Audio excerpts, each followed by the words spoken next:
Coach? Well, we're excited about this week and being able to hopefully play a couple of games and get some practices in. We're really grateful that we were able to add our Furman game this week to help replace the FAMU game that we lost at the beginning of the season. So, we're coming off a West Virginia loss, tough loss. Hopefully our players come out of it better. I thought they had a pretty good attitude after the game. I thought our practice was good, and I thought their mentality was good. Just a matter of being able to improve on some details and,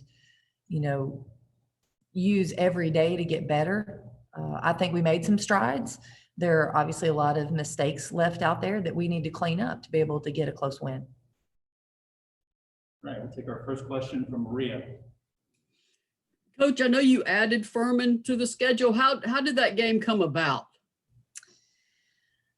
So that was a couple folks on our staff knew that they had lost a game and contacted their head coach to see if that was a possibility. And we had to get through some of their scheduling, timeline,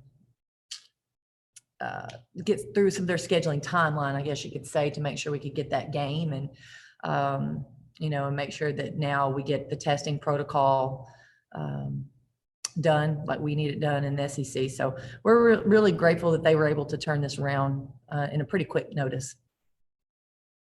Other questions for Coach, please? Gustavo? Coach, with 3 games in, 2 at home, 1 on the road, what did you learn from your team? What did you see from your team that you haven't seen before the games? That's a good question. I think going up to West Virginia, there was a question of how we were going to compete against that caliber team, and I was proud of that. I thought our players played hard. I thought they fought to win. I thought we were on the floor a lot after loose balls. I think we had a desire that it was really good to see. We just came up short. And you look at that game, and you have so many mistakes, and mistakes are turnovers, but mistakes are also a missed box out. Mistakes are, also a missed assignment, falling asleep defensively. There's a lot of different things that add up in that game, and you're really, one more free throw away from winning that game in regulation, one more knockdown jumper, one more box out where they don't get a putback. There's just, you look at that entire game and see how many opportunities we had that we just could have been better. And in terms of big games, you mentioned West Virginia came up short, and Texas is coming up in a couple of weeks. You guys going to try to prepare for this big game? Because I feel like you want to win those big games to prove like that you guys are a solid team. Yeah, I think that's really important for where we're at in our program. I mean, they have really made some growth. I think that's obviously the next step, to be able to get one of those. And we have to continue to get better to do that. And I think we're on the right track. So I'm excited about the opportunity that we have when we go down to Texas. We know we'll have to play well. There's no doubt about it. You have to play well on both ends of the court. You got to handle the basketball. You got to be able to put the ball in the hole, and you've really got to defend that drive, and a great post player. And so I think, it's just an opportunity. It is a great opportunity, and that's how we have to treat it. Rick? Hey, Kelly, good morning. After the game last night, Coach Barnes was talking about it was the first time that he had his team on that bench together on the floor, and that whole process is easier said than done. Talk about what it's been like for you guys, and have you talked to Rick about, the reconfiguration down there at the arena and just how to make all this work moving forward? He and I spoke last week. We talked a little bit about just the whole environment, the situation. And this was, we had played a couple games here, obviously at that point he had not. So we talked a little about what the atmosphere was like. It is different, and every day you just keep your fingers crossed that you get to continue this day and you get to you get to play tomorrow. But we understand. I mean, you can look across. You don't have to look far. Obviously, you look over at the men and how their schedule has ended up. But you look in women's basketball. You look at all these different sports. That's just reality. That's the world we're living in. And so, at any point, you've got to understand. At any point, it could be taken away from you for at least a short period of time. So, you just have to prepare and enjoy the opportunities that you do get. Thanks, Kelly. Jimmy? Kelly, sorry I'm a little late on the call. Renee Davis, do you think she's putting too much pressure on herself right now? I don't. I think Renee her shot's just been a little bit out of rhythm, and she's getting in the gym. I thought our practice yesterday, I thought she looked good. I thought her shot looked good. I thought her follow through looked straight and solid. So I don't think it's anything to panic about at this point. I think she's been pretty consistent for her career. So we're going to try to help her find her way back. And I feel confident that we'll be able to do that. Also, what do you like about what you're getting out of the point guard position so far? Well, I think right now we have 3 players that have played the point guard position, both of our Jordans, Jordan Horston and Jordan Walker. And I think the really neat thing for those 2 is they're bringing something very different to the table. I think Jordan Horston is obviously big, strong playmaker, playing downhill. Something's going to happen. I think Jordan Walker is a little bit more reserved, a little bit more of a manager. And I like the fact that the both of them can play together. I think that's really good. And then our third point guard's Destiny Salary, who is a point guard. She's really not been a true point guard in her career, but I've thought she's looked good in practices. So we're trying to get her work up in practice and find her some minutes in these games. Howard? Thank you. Kelly, thanks for taking the time to chat with us. I'm wondering, as you've prepared for Texas this weekend, what you see on video of Charlie Collier, both now compared to where she's been, and just, how you go about trying to game plan against a Charlie Collier, somebody who can shoot the 3, but also obviously can hurt you down low. Well, we played them last year, and our post players did a terrific job defensively. I think held her to 6 points, I believe this is right. One of the ways we did that was limiting her touches. I think that's a little bit harder in this system that they're running now. Sometimes she's not the primary look, but because she's a secondary option, she's getting a lot of touches and a lot of open touches. I think you can look at some of the games that she's had, big games, and that's where she's getting those. I think the first thing that strikes me when you see her, she looks amazing. I'm physically impressive right now. And, she has to credit her because her body looks terrific. So I think for us, just being prepared to key in on her, but also it's easier to guard her when you don't have to worry about everybody else, so being able to line up and guard these others will help us do a better job on her. I don't think you're going to shut her down.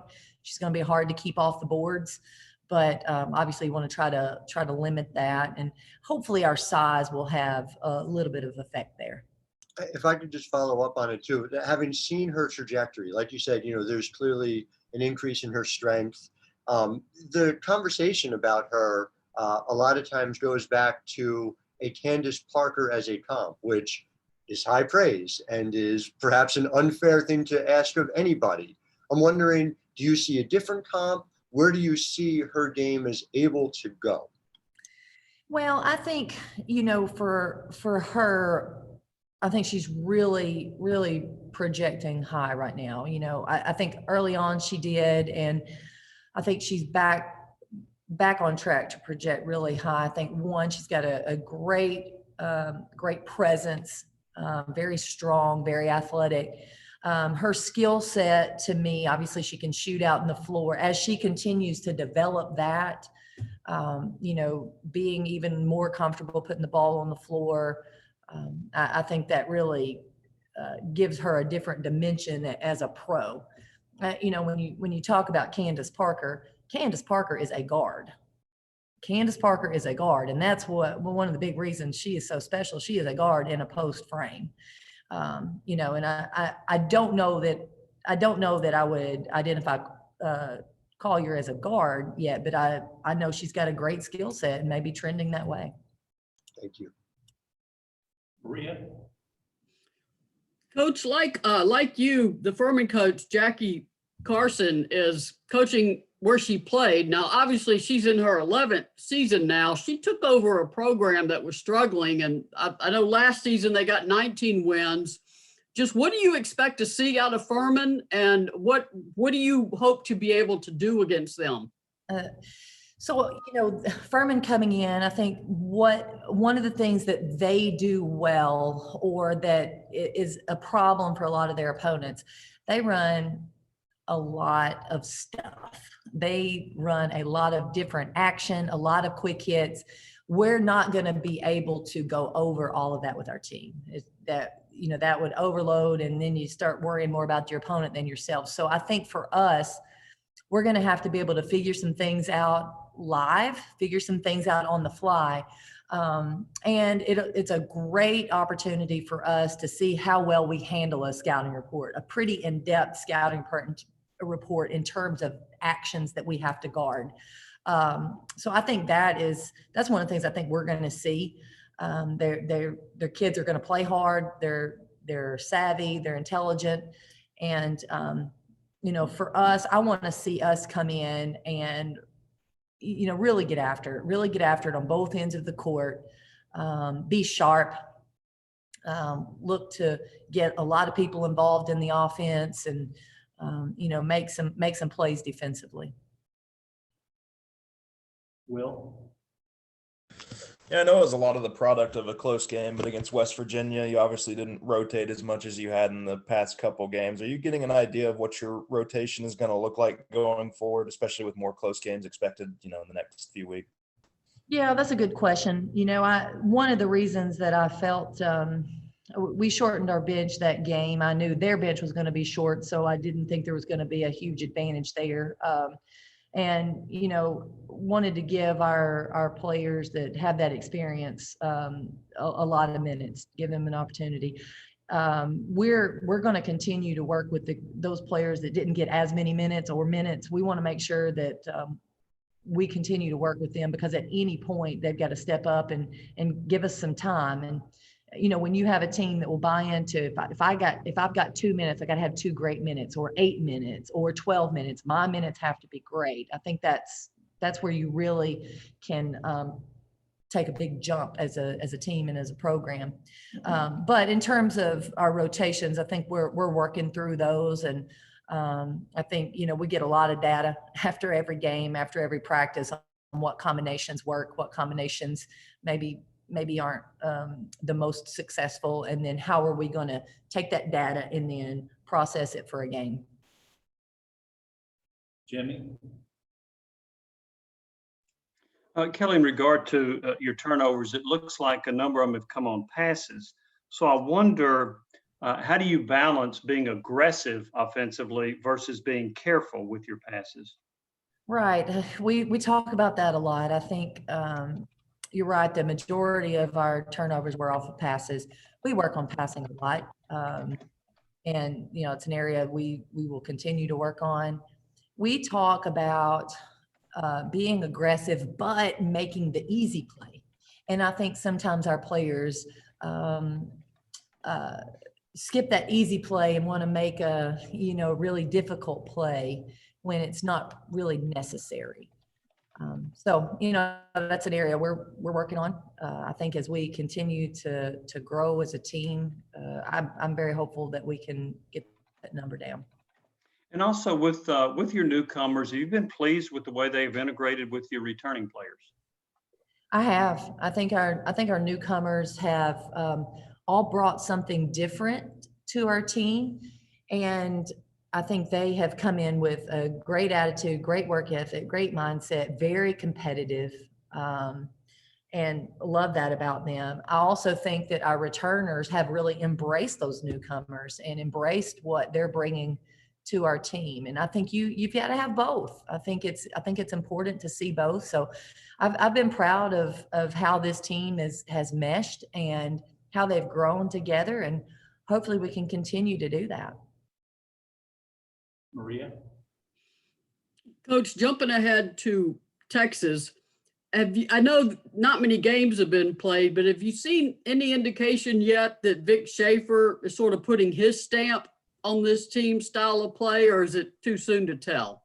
I have only seen them play once, and absolutely they are playing Vic Schaefer style basketball. They're playing the dribble drive and they're playing aggressive man. That's his thing, and they put both of those things in, and which I think everybody expected. But I think you can see where he's definitely wanting to take that team. All right. Thank you very much for joining us today. Thank you, guys. You'll have a good week. You too.